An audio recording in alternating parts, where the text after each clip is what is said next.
নবীজি বিশ্বনবী মুহাম্মদুর রাসূলুল্লাহ সাল্লাল্লাহু আলাইহি সাল্লামকে ভালোবাসতেন হযরতে হানজালা। হযরতে হানজালা স্ত্রী সহবাস করেছেন, এমন তো অবস্থায় তারপর গোসলের পানির কাছে গেছেন, গোসল করবেন। হানজালা গোসলের জন্য যখন পানির কিনারায় দাঁড়ালেন, গোসল করবেন, এমন অবস্থায় এমন টাইমে কে যেন আওয়াজ দিয়ে দিল, তোমার হানজালা তুমি তো গোসলে, তুমি জানো না তোমার নবী দুনিয়াতে নাই, তোমার নবীকে কাফেররা শহীদ করে দিয়েছেন, দুনিয়া থেকে বিদায় করে দিয়েছেন। হযরতে হানজালার কানের মধ্যে আওয়াজটুকু এসেছেন, কারণ হযরতে হানজালা আল্লাহর নবীকে এত ভালোবাসতেন, এত মুহাব্বত করতেন, আল্লাহর নবীকে জীবনের চেয়ে বেশি ভালোবাসা দিয়েছেন। কোন ব্যক্তি যদি নবীকে জীবনের থেকে বেশি না ভালোবাসে, সেই ব্যক্তির ঈমান পরিপূর্ণ ঈমান দুনিয়াতে থাকতে পারে না। হযরতে হানজালা এত ভালোবাসা দিয়েছেন, আল্লাহর নবীকে এত ভালোবাসতেন, পানির কিনারে দাঁড়ানো ছিল, তাৎক্ষণিক গোসল বন্ধ করে দিলেন, নাপাক অবস্থায় ঘরে গেলেন, দরজায় নক করলেন। স্ত্রী বের হলেন, বললেন তুমি এখানে কেন? আপনি তো গোসলখানায় ছিলেন, আপনি গোসল করবেন।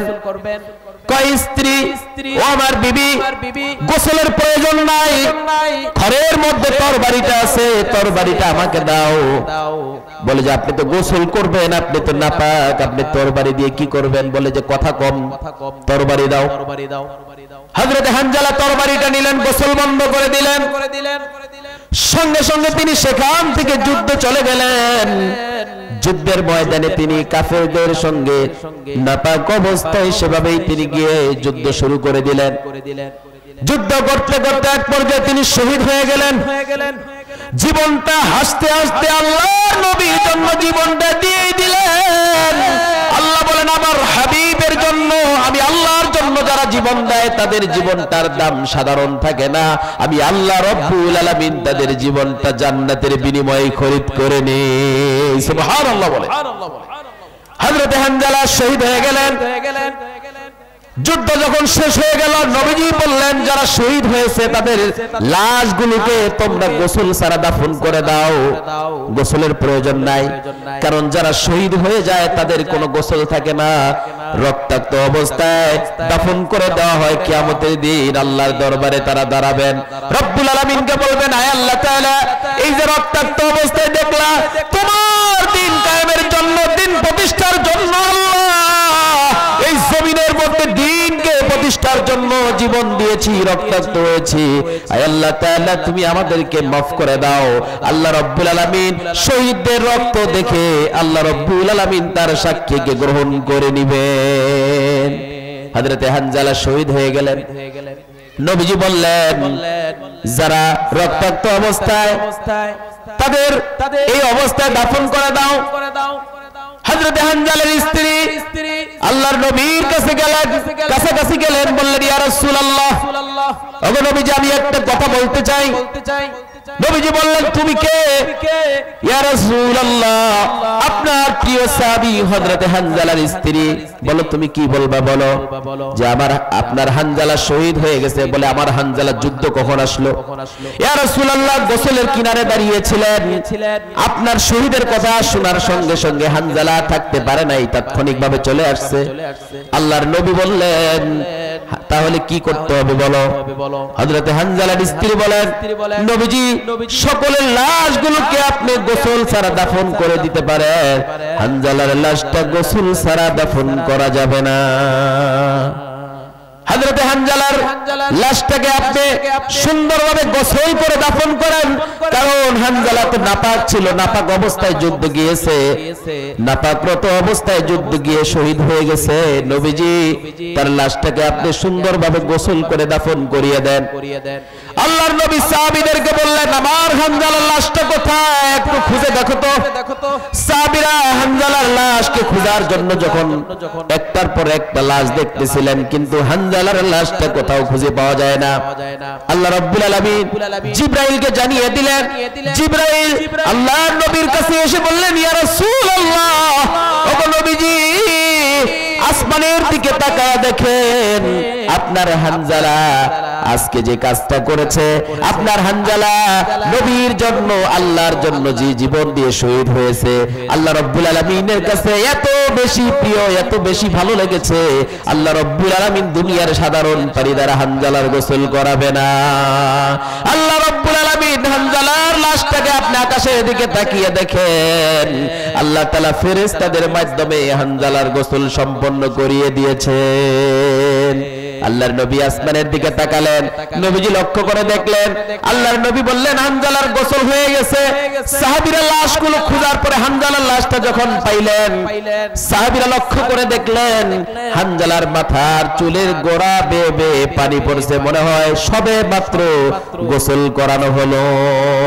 আল্লাহ রাব্বুল আলামিনকে ভালোবাসলে, আল্লাহর নবীকে ভালোবাসলে আল্লাহ তাআলা এভাবেই প্রতিদান দেন, এভাবেই সম্মানিত করেন, এভাবেই সম্মানিত করে দুনিয়াতে সম্মান দিবেন, এই দুনিয়াতে বিপদ থেকে মুক্তি দিবেন, পরকালে আপনাকে হাউজে কাউসার থেকে মুক্তি দিবেন, আপনাকে জাহান্নাম থেকে মুক্তি দিবেন, পুলসিরাত থেকে মুক্তি দিবেন, সকল বিষয় থেকে মুক্তি দিয়ে রব্বুল আলামিন আপনাকে জান্নাতের মালিক বানাবেন। শুধুমাত্র আল্লাহ এবং আল্লাহ রাসূলকে মুহাব্বত করতে হবে, রাসূলের প্রেম ধারণ করতে হবে, রাসূলকে ভালোবাসতে হবে।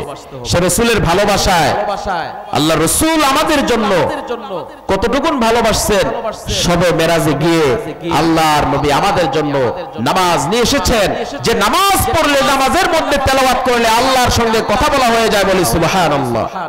আমরা নামাজ পড়ি, আপনি চিন্তা করে দেখছেন, আমরা যখন নামাজ পড়ি, নামাজের মধ্যে যখন তেলাওয়াত করি, আল্লাহর সঙ্গে কথা বলি, বলি সুবহানাল্লাহ।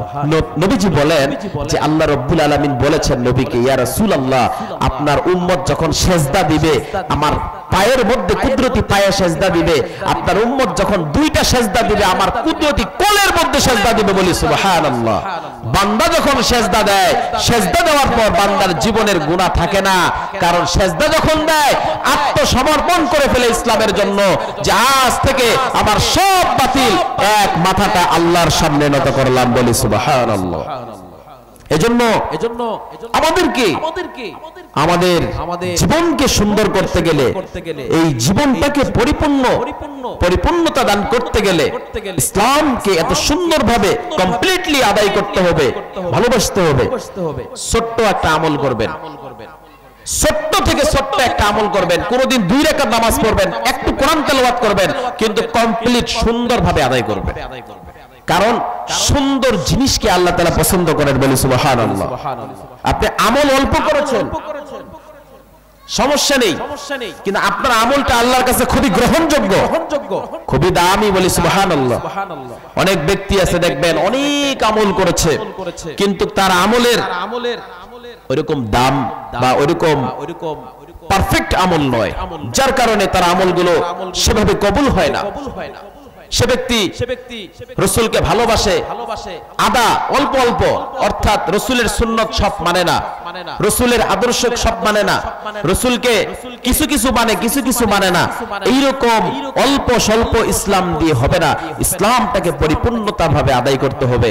আপনি বিশ্বাস করেন, আপনি ইসলামকে পরিপূর্ণ আদায় করেন, আল্লাহ আপনাকে জান্নাত দিবে। আপনি পরিপূর্ণভাবে ইসলামের মধ্যে থাকেন, দুনিয়াতে কিছু পান নাই, আল্লাহ আপনাকে জান্নাত দিয়ে আপনার মনের ভিতরে শান্তি দিবে, বলি সুবহানাল্লাহ। আপনি তো দুনিয়াতে কিছুই পান নাই, 1000 কোটি টাকার মালিকও যদি হয়ে যান, আপনি কিচ্ছু না, কিন্তু আপনি যদি পরকালে জান্নাত পান, এর চেয়ে আর কোনো মূল্যবান জিনিস পৃথিবীতে হতে পারে না। আল্লাহ রাব্বুল আলামিনের কুদরতি পায়ে যখন বান্দা সেজদা করে, আল্লাহ নবী বলেন এই সেজদার কত দাম, সারা পৃথিবী, আসমান এবং জমিন, সারা পৃথিবী মিলেও সবগুলো যদি বারবার বিক্রি করে দেন, বিক্রি করলেও এই সেজদার এক সেজদার দামের সমান হবে না, এত দাম। আপনি যদি 2 রাকাত নামাজ পড়েন, সেজদা হবে কয়টা? 1 রাকাত নামাজে 2টা সেজদা, 2 রাকাত নামাজে 4টা সেজদা। এই 4টা সেজদা যদি আল্লাহর কাছে, আল্লাহর দরবারে কবুল হয়ে যায়, আপনার জন্য জান্নাত ক্লিয়ার। আমরা তো নামাজ পড়ি, দায় সারা নামাজ পড়ি, দায় সারা ইবাদত করি, কিন্তু আপনি একবার সুন্দরভাবে নামাজ পড়ে দেখেন, একবার সুন্দরভাবে রাসূলের প্রতি ভালোবাসা নিয়ে দুরূদ পড়ে দেখেন, কত দূর গেলাম না।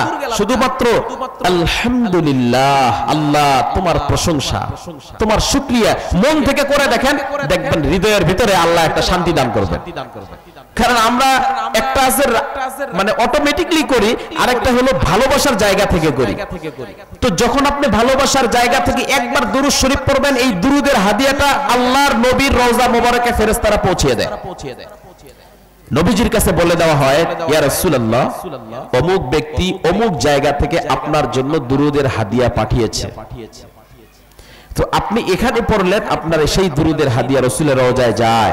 সে রাসূলকে ভালোবাসতে হবে কিনা?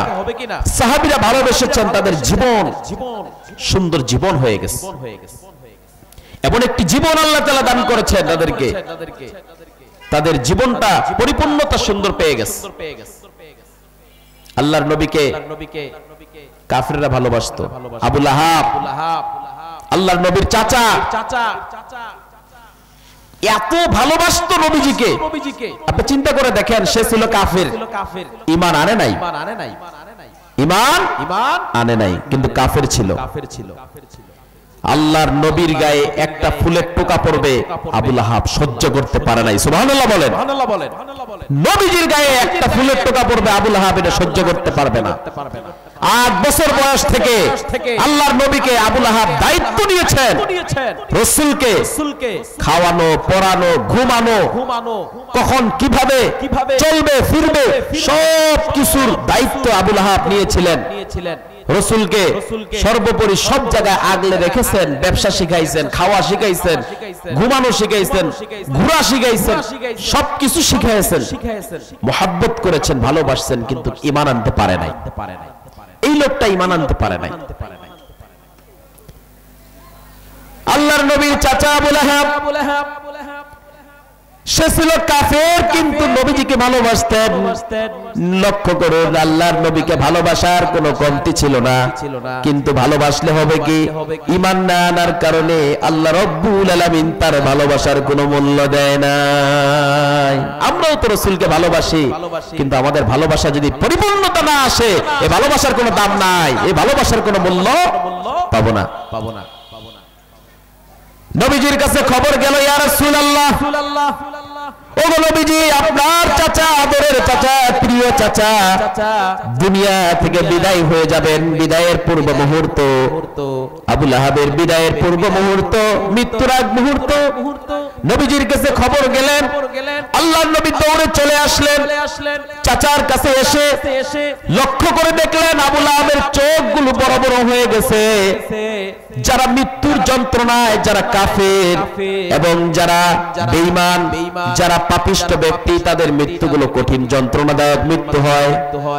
আল্লাহর নবী আসলেন, নবীজি লক্ষ্য করে দেখলেন আবু লাহাবের চোখগুলো বড় বড় হয়ে গেছে, গালগুলো ভেঙে, গালগুলো বেঁকা বেঁকা হয়ে গেছে, মৃত্যুর যন্ত্রণা ছটফট করছেন।